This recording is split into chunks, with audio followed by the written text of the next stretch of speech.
Stop. Just stop scrolling for 60 seconds. I need to ask you a question that might save your financial life. Did you see what happened in the bond market continuously last week? Or what gold just did? Probably not. The news didn't cover it. But it was a signal that the walls are closing in. Here is the terrifying reality of 2026. If you keep your money in the bank right now, you are losing. Real inflation is eating your savings alive at 7% or 8% a year. You are bleeding to death slowly. Do you see the trap? If you save, you lose. If you invest, you lose. If you buy debt, you lose. So what do? How do you position yourself like the smart money? $38 trillion. That is the number on the board today. 38 trillion. It's a number so large it loses its meaning. It sounds abstract. It sounds like a problem for politicians to solve in Washington. But I need you to understand something very clearly. That number is not just a statistic. It is a timer. And right now, while you are going about your daily life, worrying about your job, scrolling through social media, maybe planning your next vacation, the clock attached to that timer is ticking down to zero. Because while the mainstream media is distracting you with political theater, the largest financial institutions in the world, the smart money, have started doing something they haven't done in 75 years. They're moving. They're moving capital out of the system. Quietly. Systematically. Without press releases. We're seeing a migration of wealth that only happens once every century. It's what I call the Great Rotation. And if you don't understand why it's happening, or more importantly, where that money is going, you're going to be left holding the bag when the music stops. In the next 30 minutes, I am going to walk you through exactly what is happening. I'm going to show you a mathematical pattern that has predicted the collapse of every major empire in the last 500 years. From the Spanish Empire to the Dutch Republic to the British Empire. Same stages. Same warning signs. Same outcome. And I'm going to show you why the United States is currently sitting in the final stage of that cycle. But this isn't just a doom and gloom video. I'm not here to scare you, I'm here to prepare you. Because at the end of this, I'm going to give you a specific, expanded 7-step protocol on what you need to do with your money, your debt, and your life, starting today.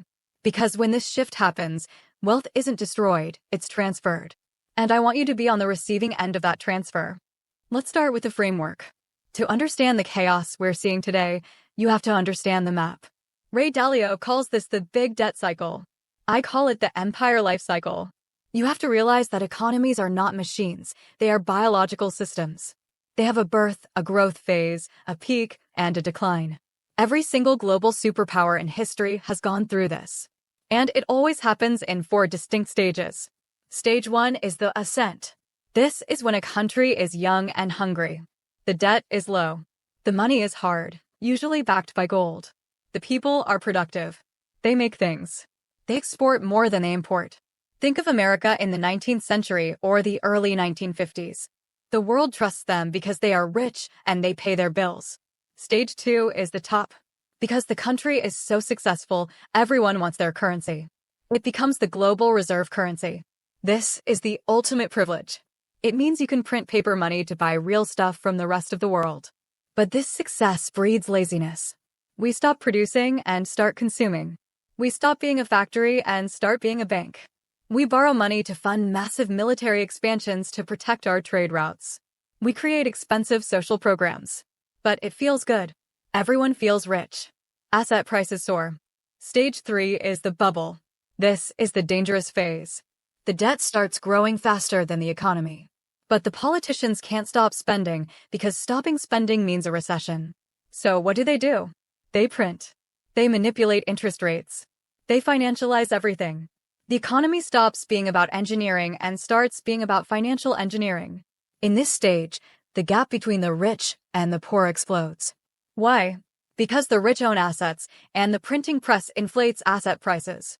The poor own cash and labor, and the printing press devalues both. And then, we hit stage 4. The collapse. This is where the math finally breaks. The interest payments on the debt become larger than the country's income. The central bank faces an impossible choice: either let the system default and go bankrupt, or print ungodly amounts of money to inflate the debt away. Spoiler alert, they always choose to print. Every single time. And that is when the currency dies. My friends, we are not approaching stage 4. We are living in the early days of stage 4 right now. Now, I know what you're thinking.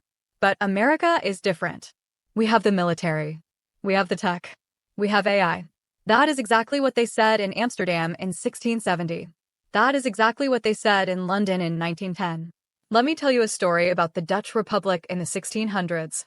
Most people don't know this, but the Dutch guilder was the US dollar of its day. If you were a merchant in Japan or India or Brazil in 1650, you did business in guilders. Amsterdam was New York. It was the financial center of the universe. They had the most advanced technology.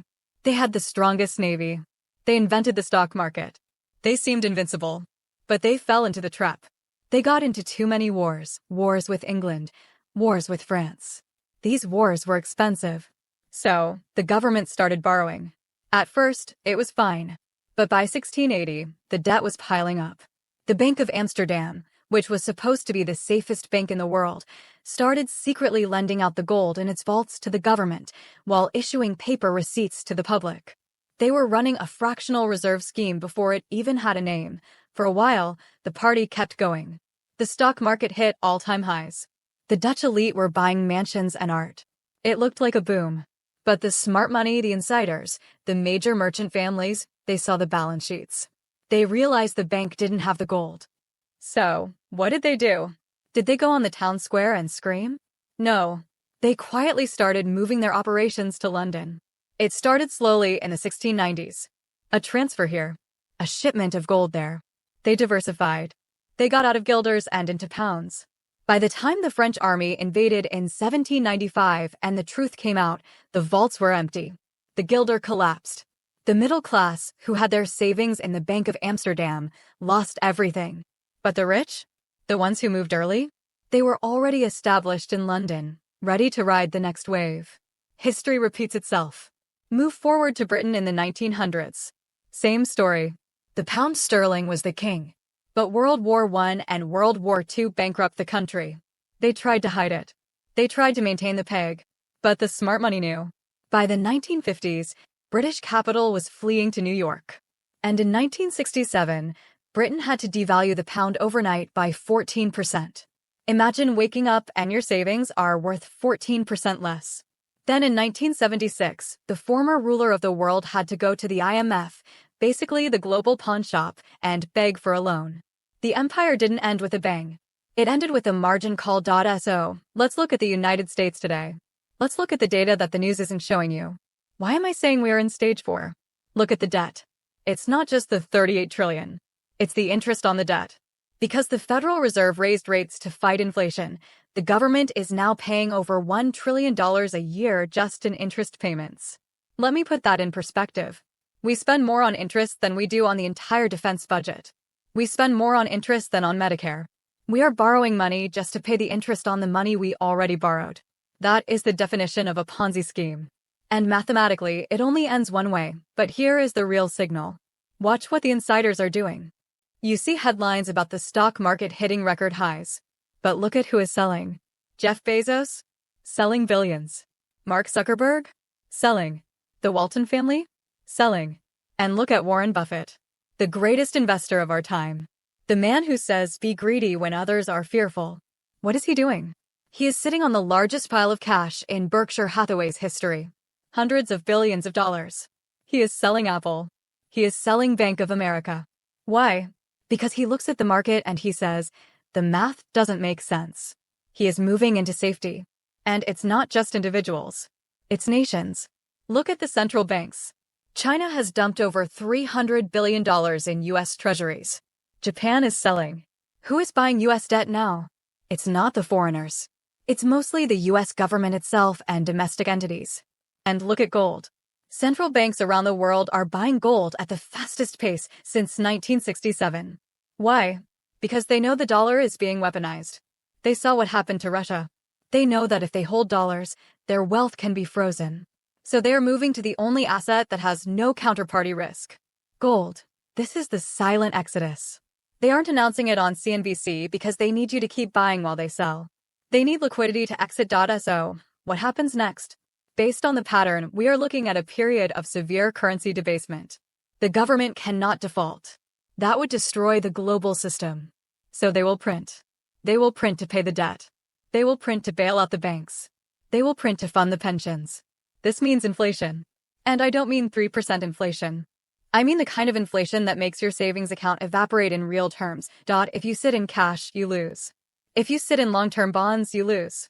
If you sit in the average 60/40 portfolio, you might get crushed. So what do? How do you position yourself like the smart money? I have developed a 7-step protocol. This is practical. This is actionable. Step number 1, the hard asset anchor. You must own assets that cannot be printed. If a central banker can click a button and create more of it, you don't want it as your primary store of wealth. You need gold and silver. This isn't an investment, it's insurance. It's wealth that exists outside the financial system.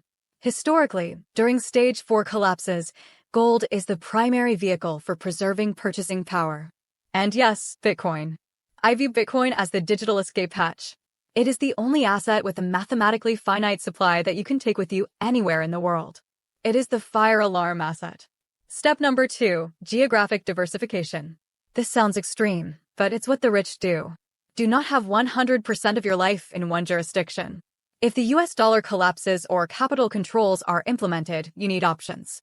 Open a foreign bank account. Look at Singapore, Switzerland, or emerging markets. If you can, get a second passport or a residency visa. You want to be a citizen of the world, not a serf of one failing economy. Step number 3, the debt jubilee strategy.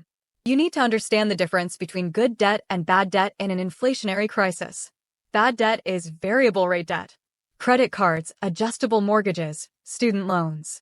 If interest rates spike to 15% or 20%, which can happen, this debt will bury you. Pay it off now.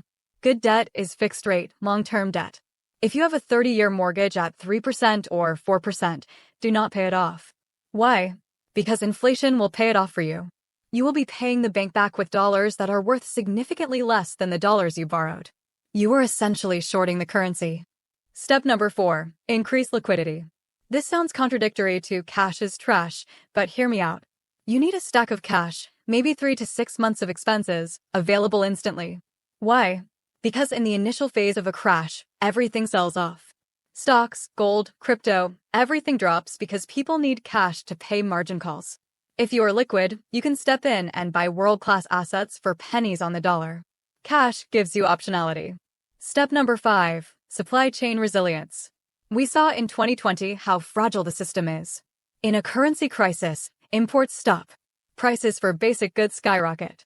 Invest in tangible necessities. Do you have a deep pantry? Do you have water filtration?